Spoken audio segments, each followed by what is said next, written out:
விவசாயிகளோ சாதாரண கேக்குறாங்க. என்ன உங்க எடப்பாடியாரு என்ன பண்றாரு?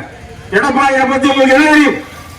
தான் ஆட்சி அதிகாரத்தில் இருக்கிற பொழுது 18 சட்டமன்ற உறுப்பினர்கள் தங்களுக்கு ஆட்சிக்கு எதிராக சரி செய்யலாம் என்று கொஞ்சமாக யோசிக்கல.